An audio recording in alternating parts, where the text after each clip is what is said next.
The night was electric, the kind of atmosphere where every breath felt charged with anticipation. Inside the arena, thousands of fans packed the stands, their voices a roaring wave that crashed against the ring at its center.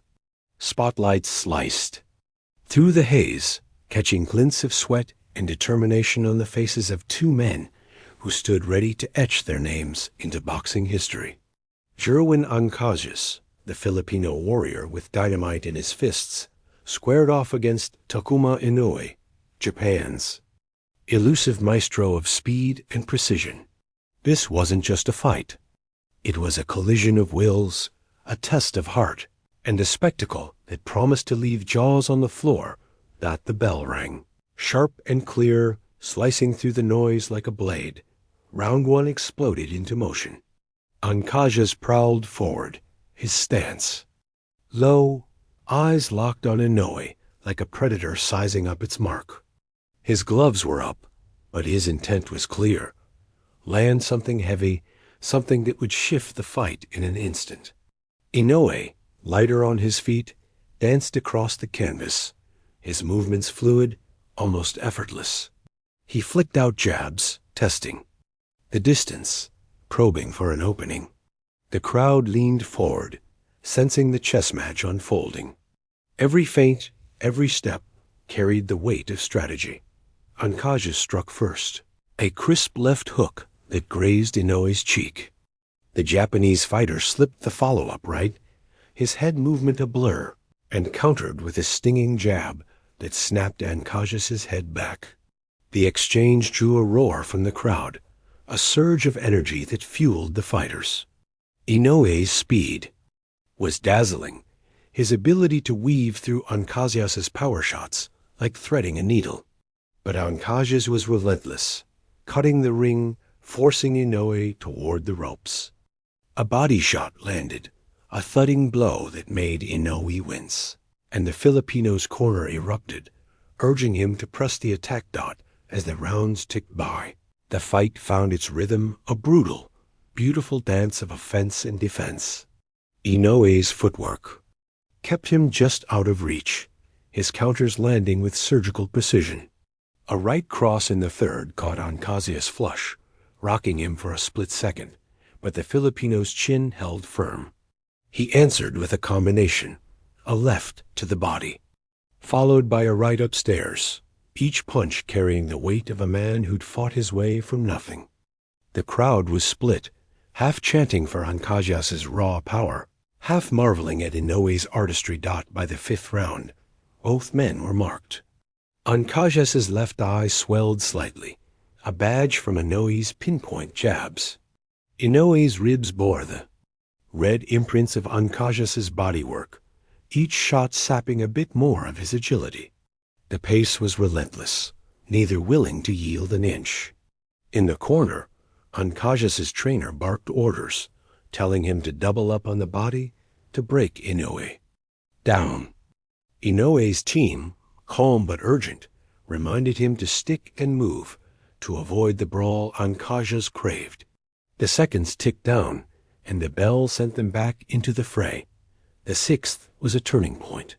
ANCAJAS, sensing LNOUE's legs slowing, unleashed a barrage. A left hook landed clean, buckling LNOUE's knees for a heartbeat. The crowd surged to its feet, screaming as ANCAJAS swarmed, his fists a blur of leather. LNOUE, back to the ropes, covered up, absorbing punishment but firing back with desperation.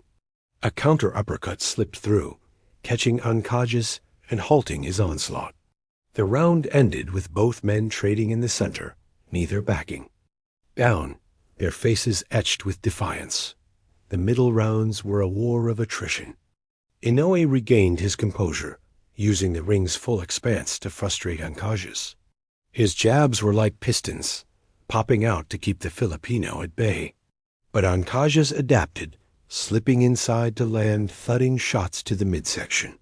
Each body blow drew a gasp from LNOUE, his mobility waning under the accumulated damage, yet LNOUE's heart was iron. He refused to crumble, answering with flurries that kept ANCAJAS honest. The scorecards were anyone's guess every round, a razor-close battle of skill and grit got in the ninth. The fight reached a fever pitch. ANCAJAS, blood trickling from a cut above his eye, pressed forward with renewed fury. He trapped Inoue in a corner, unloading a vicious combination.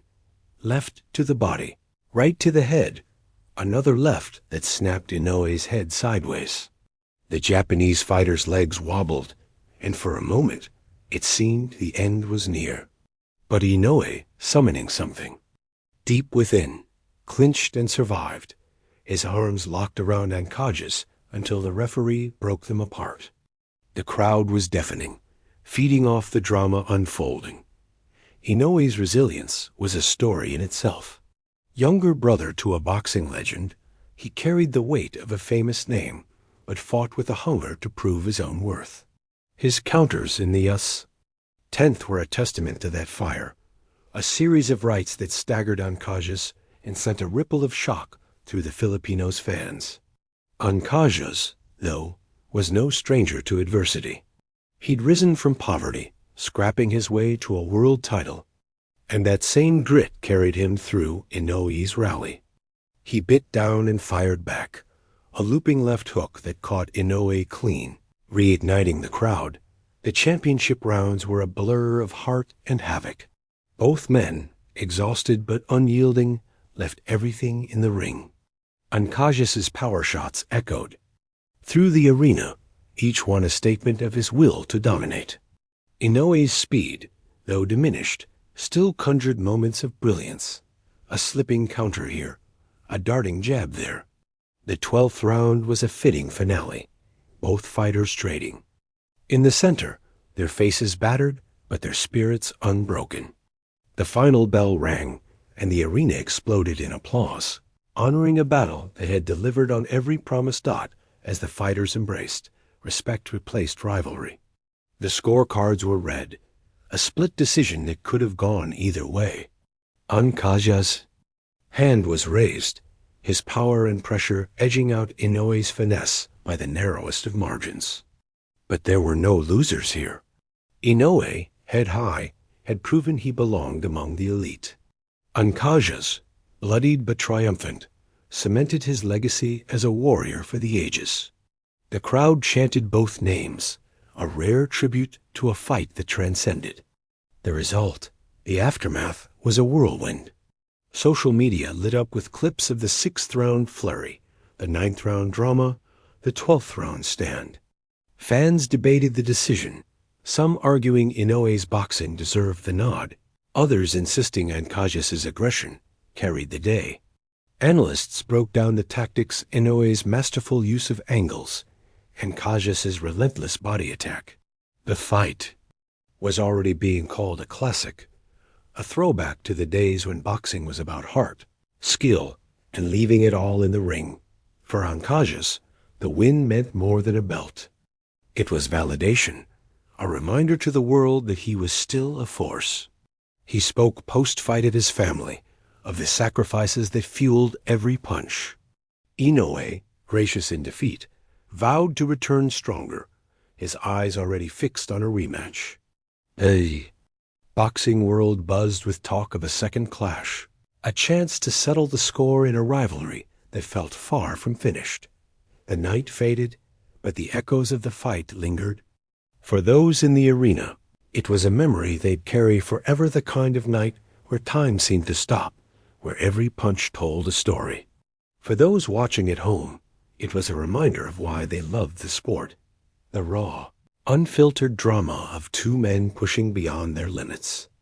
ANCAJAS and Inoue had delivered something special, a fight that wasn't just about winning or losing, but about the courage to stand and fight when the world was watching.